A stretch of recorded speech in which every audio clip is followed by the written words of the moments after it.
کیا کرو کہ ذکر کی عادت ڈالو، اللہ کا ذکر کرو تنہائی میں اور دل میں اتارنے کے لیے اور دھیان بنانے کے لیے۔ بھائیو دوستو، اسی طرح اللہ کے راستے میں نکل کر ہمیں ایک مشق کرنی ہے اکرام مسلم کی۔ اللہ کا بندہ اللہ کے یہاں قیمتی بنے گا ایمان سے، اللہ کا بندہ اللہ کے یہاں قیمتی بنے گا نماز سے، اللہ کا بندہ قیمتی بنے گا اللہ کے وعدوں کے یقین سے، اللہ کا بندہ قیمتی بنے گا اللہ کے دھیان سے، اور اللہ کا بندہ اللہ کے یہاں قیمتی بنے گا مسلمان کا اکرام کرنے سے، مسلمان کی توہین کرنے سے نہیں۔ ایک ہے مسلمان کی توہین کرنا، ایک ہے مسلمان کا اکرام کرنا۔ اکرام کرنے سے اللہ کے یہاں قیمتی بنے گا، مسلمان کو کی توہین کرنے سے قیمتی نہیں بنے گا، مسلمان کی بے اکرامی کرنے سے قیمتی نہیں بنے گا، مسلمان کو تانا دینے سے قیمتی نہیں بنے گا، مسلمان کی غیبت کرنے سے قیمتی نہیں بنے گا۔ اللہ کا بندہ قیمتی بنے گا اللہ کے ہاں مسلمان کا اکرام کرنے سے۔ اس لیے اللہ کے راستے میں نکل کر اس کی مشق کرو کہ میں قیمتی کیسے بنوں، کہ ایک ایک مسلمان جو جماعت میں میرے ساتھ ہے، مجھ سے بڑے بھی ہیں چھوٹے بھی ہیں، مجھے سب کا اکرام کرنا ہے، مجھے سب کی خدمت کرنی ہے، بڑوں کی بھی خدمت کرو اور چھوٹوں کی بھی خدمت کرو۔ چھوٹوں کی خدمت شفقت میں کرنی ہے، بڑوں کی خدمت ان کے اکرام میں کرنی ہے۔ آدمی اپنے گھر میں داخل ہوتا ہے تو اپنے والد کو بھی پانی پلاتا ہے، بچے نے کہا تو بچے کو بھی گود میں بٹھا کے پانی پلاتا ہے۔ پانی پلانا خدمت ہے، اس نے بچے کو بھی پلایا اور اپنے بوڑھے باپ کو بھی پلایا، تو بوڑھے باپ کی بھی خدمت کی اور بچے کی بھی خدمت کی۔ بچے کی خدمت شفقت میں کی، گود میں بٹھا کے پلایا، باپ کی خدمت اکرام میں کی، اس لیے کہ بڑے ہیں ادب میں کی۔ تو خدمت کرنے والے سے آگے کوئی نہیں بڑھ سکتا، اور خدمت کرنے والا یہ حق ادا کرنے والا ہے، اللہ کے بندوں کی خدمت کرنا یہ ان کا حق ادا کرنا ہے۔ اکرام مسلم، مسلمان کا اکرام مسلمان کے عمل سے نہیں ہوگا، مسلمان کا اکرام مسلمان کے ایمان سے ہوگا۔ عمل کے اعتبار سے ہم سب میں کمی ہے، عمل کے اعتبار سے کوئی مسلمان ایسا نہیں جس میں کمی نہ ہو۔ حدیث کا فیصلہ ہے کلکم خطاؤن، کہ تم سارے کے سارے خطا کار ہو، ہم سب میں کمی ہے، لیکن اللہ پاک نے ہمیں ایک مسلمان کو جو ایمان دیا ہے، یہ ایمان اس کے پاس سب سے بڑی دولت ہے۔ اس ایمان کی برکت سے اللہ پاک اپنے بندے کو، اگر اس کے پاس رائی کے دانے کے برابر بھی ایمان ہوگا تو اللہ پاک اپنے بندے کو اس دنیا سے 10 گنا بڑی جنت دے دے۔ رائی کے دانے پر اس کی زندگی میں کتنے ہی گناہ کیوں نہ ہو، اللہ چاہے گا تو ان کی سزا دے گا، اللہ چاہے گا تو اس کے گناہوں کو نیکیوں سے بدل دے گا، اللہ چاہے گا تو اس کے گناہوں کو معاف کر دے گا، یہ اللہ کے اختیار میں ہے۔ ہمیں کوئی حق نہیں ہے کسی مسلمان کی کمی کی وجہ سے اس کے پیچھے پڑنے کا۔ اس لیے اللہ کے راستے میں نکل کر اس کی مشق کرو کہ ایک مسلمان کا حق کیسے ادا ہو، اور اس کی مشق یہ ہے کہ ہم کسی مسلمان کی کمی کو نہیں دیکھیں گے۔ نیت کر لی؟ عربی نیت کر لی؟ کیا نیت کی ہے؟ کسی مسلمان کی کمی کو نہیں دیکھیں گے۔ اللہ پاک نے 2 آنکھیں دی ہیں، ایک آنکھ سے اپنی کمی دیکھو، دوسری آنکھ سے سامنے والے کی اچھائی دیکھو۔ 2 آنکھیں۔ ہاں، شیطان نہیں تھا، آدم نے کمی دیکھنے کی وجہ سے بن گیا۔ شیطان نہیں تھا، کمی کس نے دیکھی؟ آدم نے کمی دیکھی تو شیطان بن گیا۔ جب آدمی دوسروں میں کمی دیکھنے لگتا ہے تو اس کا دین آہستہ آہستہ ختم ہونے لگتا ہے، اس کے عملوں کی توفیق چھننے لگتی ہے۔ تہجد چھوٹ جائے گی، پھر جو ہے سنتیں چھوٹیں گی، پھر جماعت کی نماز چھوٹے گی، پھر فرض نمازی چھوٹے گی۔ کیوں؟ کہ دوسرے مسلمانوں کی کمی دیکھنے میں لگا ہوا ہے۔ اس کمی کے دیکھنے سے اپنی نیکیاں ختم ہو رہی ہیں، ہمیں اس کا احساس بھی نہیں ہے۔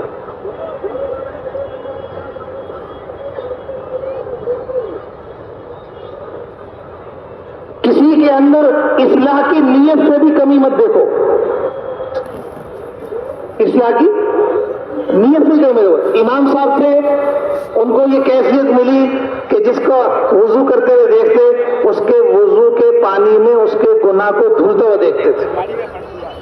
ایک نوجوان کے پاس گئے اور جا کر کے کہا کہ بیٹا اپنی نگاہوں کی حفاظت کرو. ان کے وضو کے پانی دیکھا تو اسے نصیحت کی کہ اپنی نگاہوں کی حفاظت کرو. مطلب بد نظری کا گناہ وضو کے پانی میں دھلتے ہوئے دیکھا. کسی کے پاس گئے تو اسے کچھ نصیحت کی. تھوڑے دن کے بعد امام صاحب کو احساس ہوا, اے اللہ تو نے مجھے یہ کیا نصیب کر دیا کہ مجھے تو دوسرے مسلمانوں کی کمی نظر آنے لگی. حالانکہ اصلاح ہو رہی تھی, لیکن اس کے بعد بھی کہا اے اللہ دوسرے مسلمانوں کی, میں نہیں چاہتا کہ میں کسی مسلمان کی کمی دیکھنے پر آؤں.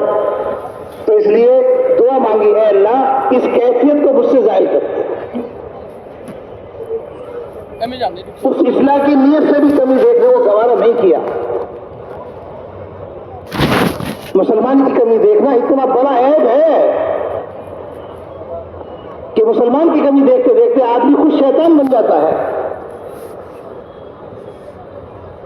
مسلمان کا ایک مقام ہے. بنی اسرائیل میں قحط پڑ گیا, اس قحط سے بچنے کے لیے موسیٰ علیہ السلام بنی اسرائیل کو اکٹھا کر کے دعا کرنے کے لیے چلے. جب دعا کرنے کے لیے راستے میں رکے, اللہ پاک نے آواز دی کہ اس مجمع میں ایک آدمی ایسا ہے. ارشاد فرمایا موسیٰ علیہ السلام سے, اس مجمع میں ایک آدمی ایسا ہے جس کے گناہوں کی وجہ سے دعا قبول نہیں ہوگی. سارے مجمع کی. موسیٰ علیہ السلام نے سارے مجمع کی طرف رخ کر کے کہا کہ اس مجمع میں ایک گنہگار ایسا ہے جس کی وجہ سے دعا قبول نہیں ہوگی, وہ جو بھی ہے ہمارے بیچ میں سے نکل جائے. اب جو اصل گنہگار تھا وہ تو تھا اس مجمع, اسے اتنی شرمندگی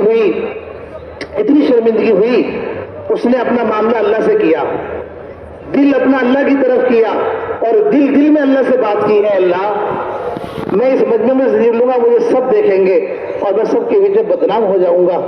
اے اللہ آج کے بعد توبہ کرتا ہوں, گناہ نہیں کروں گا, تو مجھے معاف کر دے. بس اتنی بات دل میں ہوئی ہے, بارش برسنے شروع ہو گئی. موسیٰ علیہ السلام نے اللہ پاک سے عرض کیا, اے اللہ تو نے تو کہا تھا کہ اس مجمع میں سے ایک آدمی نکلے گا تو یہ جو ہے قحط سالی ختم ہوگی. وہ تو کوئی نکلا نہیں اور قحط سالی ختم ہو گئی. کہ اے موسیٰ جس کی وجہ سے بارشیں روکی تھی اسی کی وجہ سے برسائی, جس کی وجہ سے روکی تھی اسی کی وجہ سے برساتی. اتنی دیر میں زندگی بھر کا گناہگار اتنے لمحوں میں اللہ سے سارے گناہوں کی معافی ہو جاتی ہے, اور ہم ان کے پیچھے پڑے رہتے ہیں, ہم ان کی برائیاں کرتے رہتے ہیں, ہم ان کی غیبت کرتے رہتے ہیں. اور اللہ پاک اپنے بندے کے لیے اتنا مہربان ہے کہ ایک لمحے میں اس کی خطائیں معاف کر دیتا ہے. اس لیے اللہ کے راستے میں نکل کر اس کی مشق کرنی ہے کہ ہم کسی مسلمان کی کمی کو نہیں دیکھیں گے. نیت کر لی, دیکھیں گے یا نہیں دیکھیں گے. اور اگر ارادے کے بغیر کسی کی کمی نظر آ جائے تو ہم نے ارادہ نہیں کیا کسی کی کمی دیکھنے کا, لیکن نظر آ گئی تو کیا کریں گے؟ اپنے خاص لوگوں کو بتائیں گے بس. کیوں؟ جماعت میں ایک آدمی سویا ہوا تھا لنگی پہن کے, اور سوتے سوتے اس کی لنگی اوپر ہو گئی اور شطر کھل گیا. وہ اپنا شطر دکھانا نہیں چاہتا. جماعت میں امیر صاحب جاگ رہے تھے, ان کی نظر پڑ گئی, وہ دیکھنا نہیں چاہتے. اب کیا کریں بتاؤ؟ ساری جماعت کو اٹھا کے دکھائیں یا اپنے خاص لوگوں کو اٹھا کے دکھائیں؟ کیا کریں؟ کسی مسلمان کی کمی نظر آ جائے, دوسروں کو جا کے بتانا بے دینی ہے. کسی مسلمان کی کمی نظر آ گئی, دوسروں کو جا کے خبر کرنا بے دینی ہے, اور اس مسلمان کی کمی پر پردہ ڈالنا یہ دین ہے. اس مسلمان کی کمی پر پردہ ڈالنا دین ہے. لیکن اس دین کے کام کو ہم نہیں کرتے اور بے دینی کو دین سمجھ کے کرتے ہیں بیٹھ کر کے کہ میں نے فلاں میں یہ بات دیکھی ہے, میں نے فلاں میں یہ بات دیکھی ہے. ہمیں پتہ نہیں ہے ان باتوں کے کرنے کی وجہ سے تہجد کی توفیق کھل جائے گی. ہمیں معلوم نہیں ہے ان باتوں کے کرنے کی وجہ سے فرض نمازوں کی توفیق چھن جائے گی. تکبیر اولا کے ساتھ نماز پڑھنے کی توفیق چھن جائے گی، نیک عمل کرنے کی توفیق چھن جائے گی، مسلمان کی غیبت کرنا اور مسلمان کی کمی کو لوگوں میں بیان کرنا یہ اتنا بڑا جرم ہے۔ اللہ کے راستے میں نکل کر ایک ایک مسلمان کا اکرام کرنے کی مشق کرنی ہے، کریں گے؟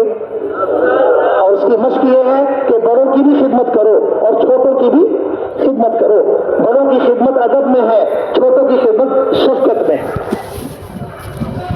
اللہ کے راستے میں نکل کر بھائیو دوستو بزرگو، ہمیں ایک مشق کرنی ہے اپنی نیت کو صحیح کرنے کی۔ نیت صحیح ہوگی، عمل تھوڑا ہوگا، تھوڑے عمل سے بھی آدمی جنت میں جائے گا۔ نیت صحیح نہیں ہے، عمل بڑے بڑے ہیں، ان بڑے عملوں سے بھی آدمی جہنم میں گر جائے گا۔ نیت صحیح ہو۔ حضرت صحابہ کے صاحب رحمۃ اللہ علیہ، جب بھی تم کوئی کام کرنے کے لیے چلو گے تو تمہارے دل میں ایک گھٹک، ایک وجہ پیدا ہوگی۔ اگر وجہ عمل میں اللہ کی ذات ہے تو یہ آدمی مخلص ہے، اگر اس کے وجہ عمل میں اللہ کی ذات نہیں ہے، کوئی مخلوق ہے، تو یہ مخلص نہیں ہے۔ نماز کس کے لیے پڑھ رہا ہوں، پانی کس کے لیے پلا رہا ہوں، روزہ کس کے لیے رکھ رہا ہوں، مسجد میں جھاڑو کس کے لیے لگا رہا ہوں، زکوٰۃ کس کے لیے دے رہا ہوں، اور مسجد میں پنکھے کس کے لیے لگا رہا ہوں۔ دونوں میں اللہ کی رضا ہے۔ ہر کام میں اللہ کی رضا کو تلاش کرنا، ہر کام میں اپنی نیت کو صحیح کرنا۔ اللہ کے راستے میں نکل کر بار بار عمل سے پہلے اپنی نیت کو دیکھو اور عمل کر کے اپنی نیت کو دیکھو۔ بھائیو دوستو بزرگو، یہ وہ صفات ہیں جن صفات پر اللہ پاک کے ہاں بندے کی قیمت آتی ہے اور بندہ قیمتی بنے گا۔ ان صفات کو اپنی زندگی میں اتارنے کے لیے اللہ کے راستے میں نکلتے ہیں، جماعت بن کے نکلنا ہے۔ اللہ کے راستے میں نکلنا ہے جماعت بن کر۔ امیر کے بغیر جماعت نہیں ہوگی، امیر کے بغیر جماعت نہیں ہوگی۔ 10 آدمی ہے، 15 آدمی ہے، ایک کو امیر طے کرو۔ جس کو امیر طے کرو، ساری جماعت کے ذمے اس کی اطاعت ہے۔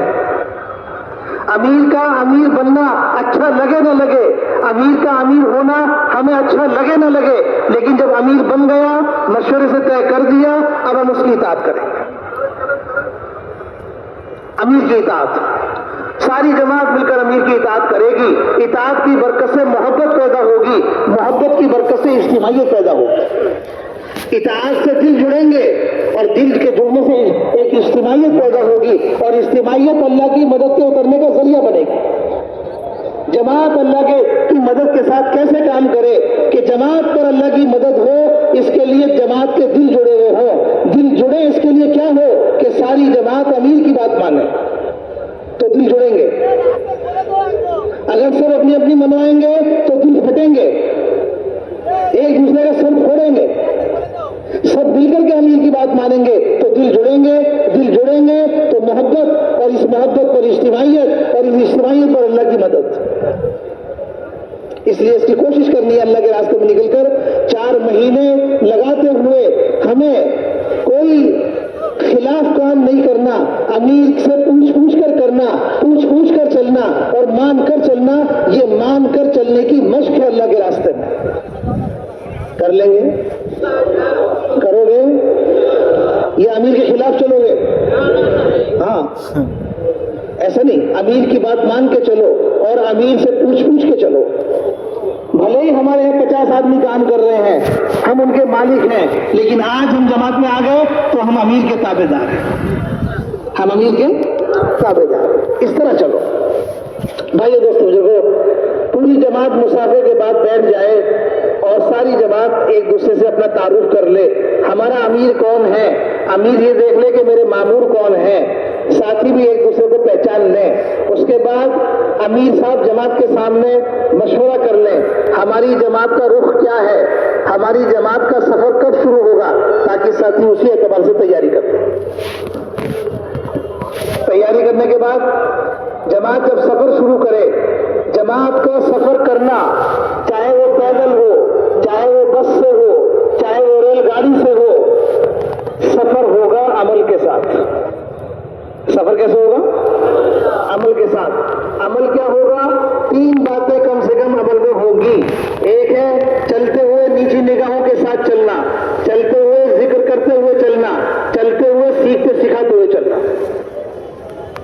ذکر سکھاتے ہوئے چلو, ذکر کرتے ہوئے چلو اور نیچی نگاہوں کے ساتھ چلو. پیدل چل رہے ہیں, دو کی جوڑی بنا لو, راستے کے ایک طرف ہو کے چلو. ان 3 باتوں میں مشغول ہوتے ہوئے چلو, یا تو سکھانا ہو رہا ہو یا ذکر ہو رہا ہو اور نیچی نگاہوں کے ساتھ چلو. حضرت مولانا یوسف صاحب رحمۃ اللہ علیہ, نگاہیں نیچی رکھو گے تو دنیا کا انجام دکھائی دے گا, اور نگاہیں اونچی کرو گے تو دنیا نظر آئے گی. دنیا کو دیکھنے کی مشق مت کرو, دنیا کا انجام دیکھو. جتنی بڑی بڑی بلڈنگیں ہیں نیچے اینٹ روڑے پڑے ہوئے ہیں, یہ ساری بلڈنگیں اینٹ روڑوں میں تبدیل ہو جائیں گی.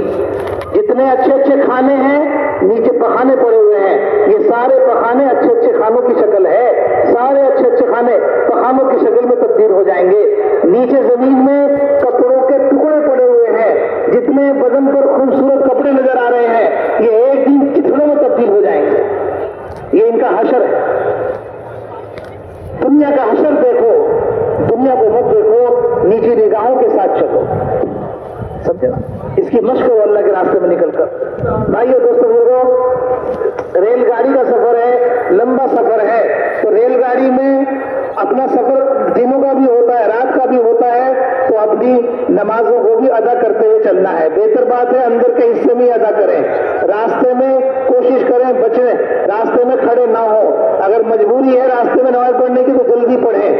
وضو میں اندر کے حصے میں وضو کریں, پانی کا بیجا استعمال نہ کریں, پانی بقدر ضرورت لیں.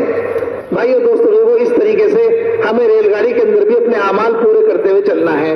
اور کتاب لے کر سب کو اکٹھا کر کے تعلیم کرنا یہ سواری پر نہیں ہوگا, ریل گاڑی میں نہیں ہوگا.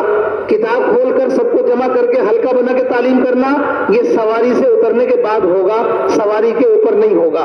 سواری میں سیکھنا سکھانا ہوگا, تعلیم ہوگی, لیکن سیکھنے سکھانے کے اعتبار سے دو کی جوڑی بنا کے بیٹھ سکتے ہیں, سیکھنا سکھانا کر سکتے ہیں, تلاوت کر سکتے ہیں. کتاب جو کتاب تعلیم کی ہماری کتابیں ہیں, منتخب احادیث, فضائل اعمال ہر ایک کے پاس ہونی چاہیے, ہم ان کا مطالعہ کر سکتے ہیں. تو ریل گاڑی میں اس طرح ہم چل سکتے ہیں.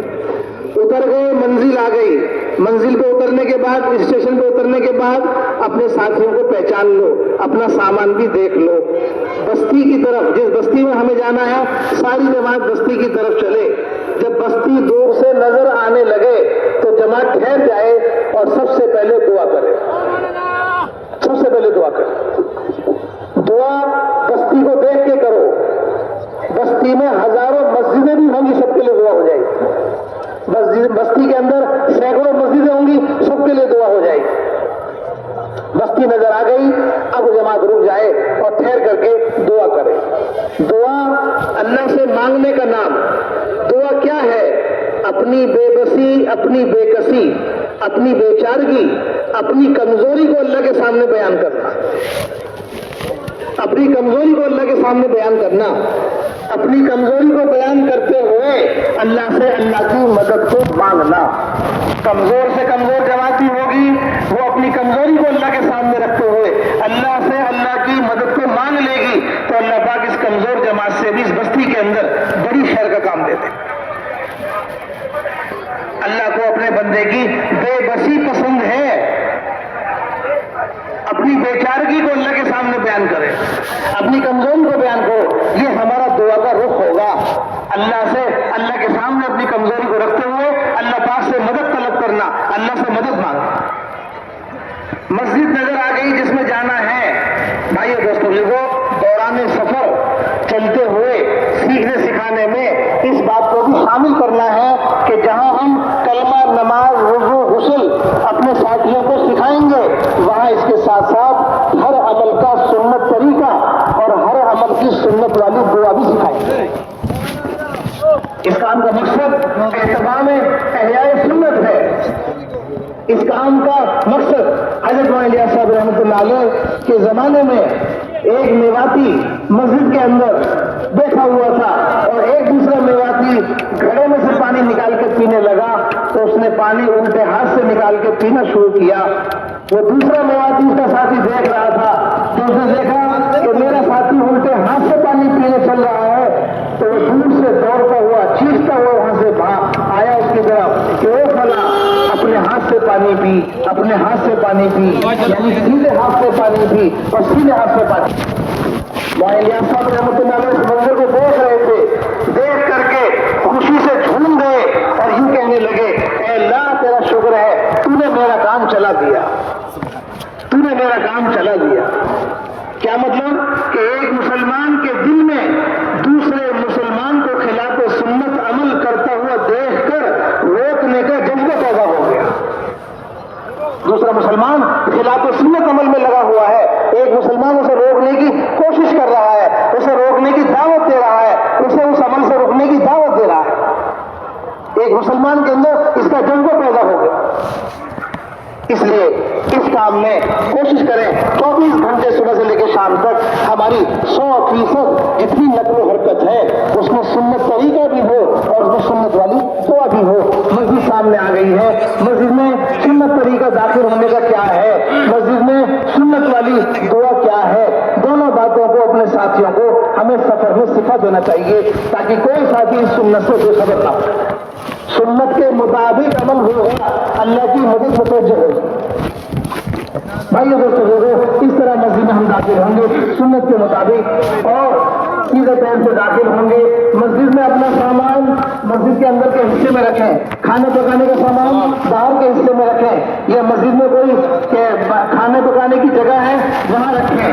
ساری جماعت مسجد میں داخل ہو کر سب سے پہلے وہ کام کرے اپنی ضرورت سے فارغ ہو کر جس کے لیے مسجدیں بنائی گئی ہیں۔ مسجدیں بنی ہیں عبادت کے لیے، سب کی پوری جماعت سب سے پہلے بہتر بات پہ کوشش کر لے کہ بیٹھنے سے پہلے 2 رکعت نماز پڑھ لو، نماز پڑھ کے اللہ سے مانگ لو، پھر مشورے کا ماحول بنا لو۔ مشورے کے لیے ساری جماعت بیٹھ جائے، مقامی لوگوں کو بھی مشورے میں شریک کرنے کی کوشش کرو۔ اب مشورہ ہوگا اس بستی کے اندر 3 باتوں کو سامنے رکھ کر۔ پہلا تقاضا مشورے کا نقد جماعت، ہمیں اس بستی کے اندر سے یہ جماعت نقد جماعت نکالنے کی محنت کرے گی۔ جتنی جماعتیں اللہ کے راستے میں چل رہی ہیں، جتنے قیام ان کے مسجدوں میں ہوں گے، اس سے زیادہ جماعتیں نکالنی ہیں، ہر قیام سے جماعتیں نکالنی ہے، روزانہ کے اعتبار سے جماعتیں نکالنی ہے۔ اس لیے مشورے میں سب سے پہلی چیز طے کرو نقد جماعت نکالنا۔ اس بات کا مشورہ پہلے نمبر پر ہوگا۔ دوسرا مشورہ ہوگا مسجد وار جماعت بنانا، یعنی اس مسجد میں ہماری جماعت بھی چلی جائے گی، 2 لوگ نقد تیار ہوں گے وہ بھی جماعت میں چلے جائیں گے، لیکن پیچھے سے تو اس مسجد میں لوگ ہیں، ان کو تیار کرنا ہے اس بات پر کہ وہ مسجد میں 8 گھنٹے دیں، مسجد میں 8 گھنٹے ایک وقت میں دیں، مسجد میں 8 گھنٹے 2 وقتوں میں دیں، یا 8 گھنٹے سے کم وقت دیں۔ ان سب کو بٹھا کر اور پورا کام سمجھانا، جو لوگ مسجد میں وقت دینے کے لیے تیار ہو جائیں ان کو سمجھانا کہ مسجد کو 24 گھنٹے کیسے آباد کرنا ہے، مسجد کو 24 گھنٹے کیسے آباد کرنا ہے۔ 24 گھنٹے میں مشورہ بھی کرنا ہے، 24 گھنٹے میں تعلیم بھی کرنی ہے، 24 گھنٹے میں مسجد کی آبادی کا عمل بھی کرنا ہے۔ مسجد میں استقبال بھی ہوگا، مسجد میں دعوت کا حلقہ بھی ہوگا، مسجد میں تعلیم کا حلقہ بھی ہوگا، مسجد میں سیکھنے سکھانے کا حلقہ بھی ہوگا، اور مسجد کے باہر جماعتیں 2-2 3-3 آدمیوں کی بن کر چاروں طرف پھیل کر کے ایک ایک گھر ایک ایک فرد سے ملاقاتیں بھی کریں گی اور مسجد میں خوشامد کر کے ان کو نقد لائیں گی۔ یہ کام ہوگا۔ اس کام کو کرنے کے لیے محلے کے لوگوں کو تیار کرنا، محلے کے لوگوں کو مسجد میں وقت دینے کے لیے تیار کرنا تاکہ وہ یہ کام کر سکیں جو کام ہم مسجد میں رہ کر کر رہے ہیں۔ اسی کو مسجد وار جماعت کہتے ہیں، اسی کو مسجد کی جماعت کہتے ہیں۔ یہ مسجد کی جماعت بنانی، نقد جماعت نکالنا، مسجد کی جماعت بنانی، اور تیسرے نمبر پر اپنی جماعت کے اوقات طے کرنے ہیں صبح سے لے کے شام تک۔ کون خدمت کرے گا، کون تعلیم کرے گا، کون بیان کرے گا، کون اعلان کرے گا، یہ سب باتیں بھی اپنی طے کرنی ہے۔ ان 3 باتوں کو سامنے رکھ کے مشورہ کرنا۔ صبح کی تعلیم ہماری جماعت کی ہوگی، اس تعلیم میں کتابوں سے صبح کی تعلیم میں سب سے پہلا عمل قرآن کے سیکھنے سکھانے کا ہوگا۔ ساری جماعت میں جتنے لوگ صحیح قرآن پڑھنا جانتے ہیں اتنے حلقے لگا کر ایک ایک کا قرآن صحیح کرانا۔ قرآن سیکھنے سکھانے کے بعد کتاب پڑھی جائے گی صبح کی تعلیم میں منتخب احادیث سے، روزانہ صبح منتخب احادیث سے تعلیم ہوگی، اور اس کے بعد تعلیم جب کتاب کی پوری ہو جائے گی تو 6 صفات کا مذاکرہ ہوگا۔ پوری جماعت میں ایک ہی ساتھی بات کرے گا، ایک دن میں ایک ساتھی بات کرے گا، بدل بدل کے بات نہیں ہوگی۔ جو ساتھی بات کرے گا پورے 6 صفات کا مذاکرہ وہی کرے گا۔ 6 صفات کا مذاکرہ بیان سیکھنے کے لیے نہیں، 6 صفات کا مذاکرہ سب سے بلوانے کے لیے نہیں، 6 6 صفات کا مذاکرہ ان 6 صفات کو زندگی میں لانے کی ایک محنت ہے، اس محنت کو مذاکرے میں سمجھانا ہے، یہ ہے مذاکرہ۔ بھائی دوستوں لوگوں، اگلا دن آئے گا تو اگلے ساتھی کا نمبر آ جائے گا، اس طرح بدل بدل کر نمبر آئے گا، لیکن جس کا نمبر آئے وہ پورے 6 صفات کا مذاکرہ کرے۔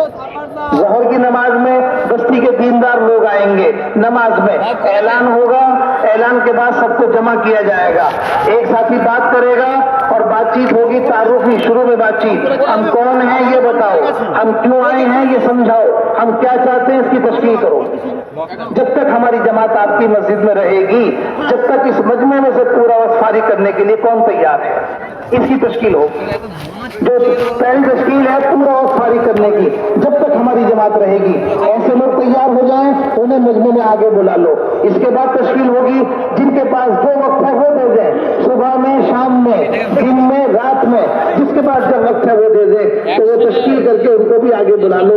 اب وہ بچ گئے جن کی کوئی تشکیل نہیں ہو سکی، مقامی لوگوں سے مشورہ کر لو، آج آپ کی مسجد میں گشت کب ہوگا، شام میں جو گشت عمومی ہوگا وہ کب ہوگا، عصر سے مغرب میں ہوگا یا مغرب عشاء میں ہوگا۔